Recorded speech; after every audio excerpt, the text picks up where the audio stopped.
Jusqu'où iriez-vous pour aider une personne qui vous est chère? Apprendriez-vous une toute nouvelle langue?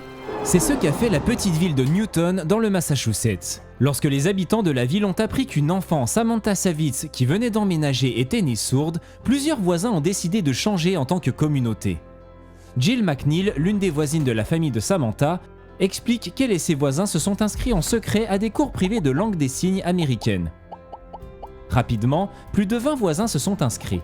Samantha, qui est une jeune fille, peut se déplacer dans le quartier en toute sécurité depuis que ses voisins peuvent communiquer avec elle. Cet acte de bonté communautaire a eu un tel impact que la ville a commencé à proposer des cours publics gratuits pour répondre à la demande croissante d'apprentissage de la langue des signes. Ce qui est inspirant dans cette histoire, c'est l'effort d'un groupe de personnes travaillant ensemble pour apprendre une nouvelle compétence pour le bien non seulement de cette jeune fille, mais aussi pour le bien commun de la communauté. Les actes de bonté les uns envers les autres sont certainement une source d'inspiration. Mais nous savons tous combien il est difficile de changer, sans parler de l'apprentissage d'une nouvelle compétence. Et la volonté de se consacrer au dur labeur du changement afin d'aider quelqu'un d'autre est ce qui rend certaines histoires si inspirantes.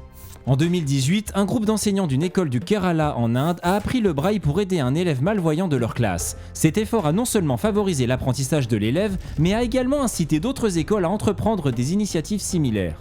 Pendant sa détention, Nelson Mandela a appris l'Afrikaans, langue parlée par la majorité des gardiens de prison afin de communiquer plus efficacement avec eux. Cet effort a non seulement permis d'établir des relations avec les gardiens, mais a également contribué à la fin de l'apartheid et à l'instauration d'une Afrique du Sud démocratique. Plusieurs communautés ont organisé des programmes de formation aux premiers secours en matière de santé mentale afin d'apprendre aux individus à reconnaître ces crises et à y répondre. Cette initiative a permis aux participants d'acquérir les compétences nécessaires pour apporter un soutien initial aux personnes confrontées à des problèmes de santé mentale jusqu'à l'arrivée d'une aide professionnelle. Ce qui est intéressant dans toutes ces histoires, c'est la transformation personnelle qui résulte de l'apprentissage d'une nouvelle compétence, d'une nouvelle habitude ou d'un nouveau comportement dans le but d'aider quelqu'un d'autre. De nombreux parents d'enfants handicapés adoptent souvent un nouveau mode de vie, y compris des techniques de soins spécialisées, des routines quotidiennes modifiées et des attentes adaptées afin de fournir les meilleurs soins et le meilleur soutien possible à leurs enfants. Leur volonté d'assurer le bien-être et le développement de leur enfant les incite à adopter de nouveaux modes de vie axés sur les besoins spécifiques de leur enfant. Et cela a également un impact à l'extérieur du foyer. Un rapport de l'American Psychological Association met en lumière des résultats indiquant que les parents d'enfants handicapés font souvent preuve d'une plus grande résilience émotionnelle et d'une meilleure capacité d'adaptation que les parents de la population générale. Le rapport suggère que les défis et les exigences uniques de la prise en charge d'un enfant handicapé contribuent à cultiver la résilience et la force émotionnelle chez les parents.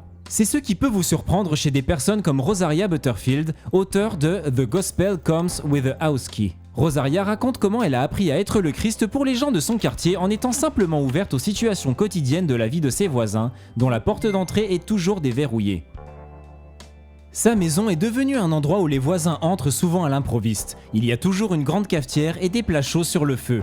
Lorsqu'elle se rend chez Costco, elle envoie un SMS à toutes les familles du quartier et demande si quelqu'un a besoin de quelque chose. Rosaria et sa famille ont ouvert leur maison au voisinage et ont appris à pratiquer une hospitalité radicale. Et Dieu a transformé la vie des gens grâce à cette pratique simple et quotidienne. Cela n'a pas été facile à apprendre pour elle et sa famille, mais cela a transformé non seulement le quartier, mais aussi toute la famille. Rosaria explique « L'évangile est accompagné d'une clé de maison, non pas parce qu'il est facile, mais parce qu'il est difficile. » Ces histoires nous inspirent et les personnes dans notre vie qui sont dans le besoin nous motivent à changer. Mais cela peut aussi vous amener à vous interroger sur les choix qui s'offrent à vous pour devenir une personne digne d'admiration pour son dévouement et son abnégation.